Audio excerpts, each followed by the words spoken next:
estamos con la gráfica de Intel. Fíjense que Intel venía lateralizando bastante bajo desde ya un tiempo, desde el año pasado más o menos, que hace todo este movimiento. Tenemos un periodo un poco más de 6 meses. Fíjense que más o menos en abril intentó perforar este techo. Salió, de hecho había salido con buen volumen, por lo tanto la perspectiva era buena, pero inmediatamente volvió a la zona de lateralidad y finalmente termina saliendo con un poco más de volumen que antes, pero una vela un poco más corta.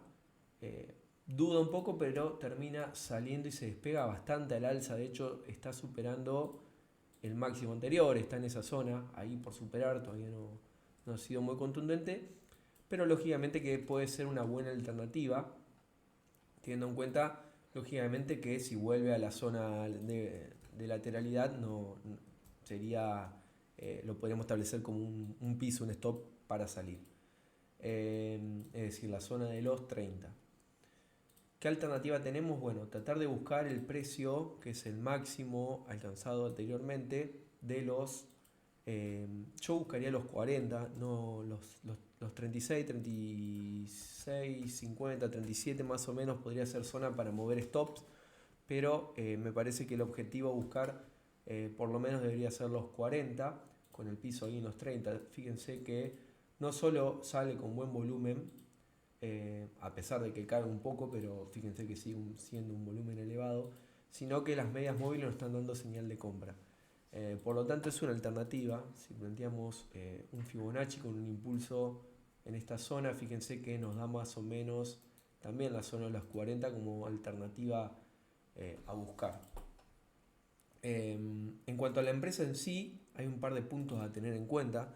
Fíjense lo que fue el último cuatrimestre, en donde presentó balances con respecto al cuatrimestre del año pasado.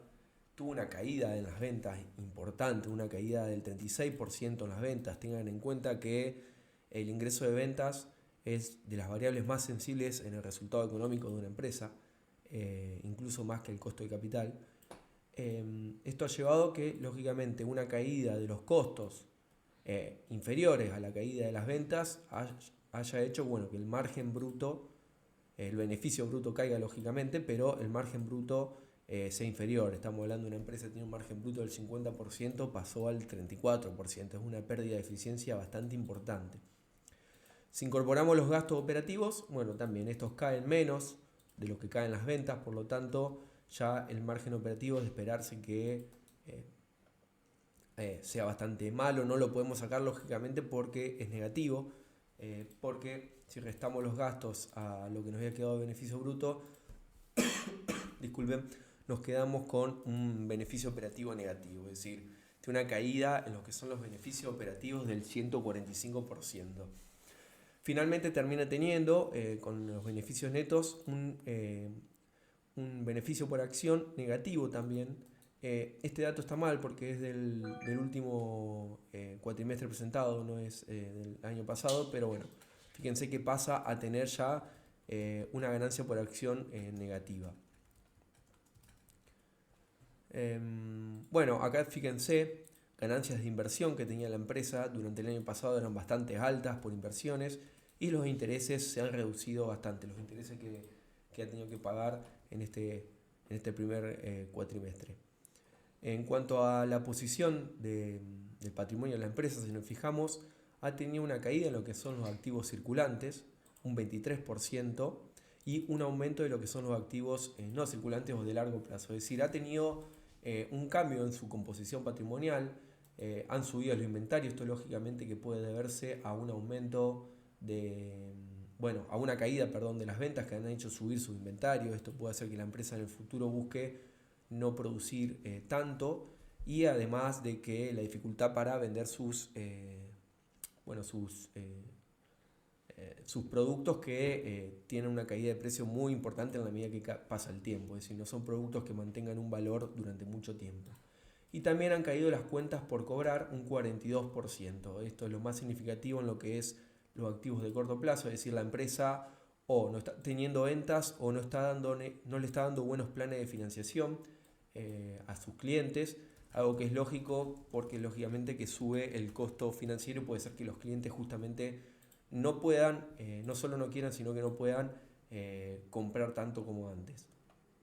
Lo que se ha aumentado es el activo de largo plazo, sobre todo impulsado por plantas y equipos y otros activos. Eso es lo más raro de la empresa porque dentro de otros activos es lo que más crece en su patrimonio y es para tenerlo en cuenta porque en otros activos incluye partidas, bueno, partidas a cobrar por ventas de un negocio que hizo de las memorias aleatorias que tenía la empresa a la SK, algunas subvenciones de capital que son otorgadas por el Estado a partir de la pandemia para facilitar y fomentar este tipo de empresas, pero que esas facilidades que puede otorgar el Estado en el futuro están atadas a que las inversiones realice la empresa, cumpla ciertas condiciones de beneficios operativos, etc. Y algunos activos arrendados. Hay que tener en cuenta porque es mucho lo que crece esa parte. Si nos fijamos lo que es los pasivos de corto plazo también decaen, principalmente por una caída en la deuda financiera. Acá puede ser que la empresa haya subido, haya reestructurado su deuda o haya cambiado deuda de corto plazo por largo plazo, porque si nos fijamos, el pasivo de largo plazo aumenta un 31%, impulsado principalmente por la deuda financiera, que sube un 49% como vemos acá. En cuanto a los ratios de liquidez y de solvencia, vemos que empeoran, es decir, los de liquidez caen un 7% y las solvencia también cae un 9%. La solvencia sigue estando bastante bien y la liquidez no es del todo mala, está por encima de 1,5. Lo ideal sería que esté por encima de 2, pero fíjense que en ese sentido no es un número muy malo. Bueno, ¿cuál es el argumento de la empresa en cuanto a las caídas de las ventas? Si nos fijamos en el comunicado que presenta la empresa, dice que está impactado principalmente por las circunstancias o el ambiente macroeconómico, una caída en la demanda, inflación y aumento de la tasa de interés, en donde los consumidores están se están ajustando a esta nueva realidad macroeconómica, en donde todos sus sectores, el CCG, el DSAI y el NEX, todos dicen que tienen caída en el volumen de ventas. Es decir, lógicamente que Intel está muy afectada por lo que está sucediendo en el mercado en cuanto a la restricción del consumo.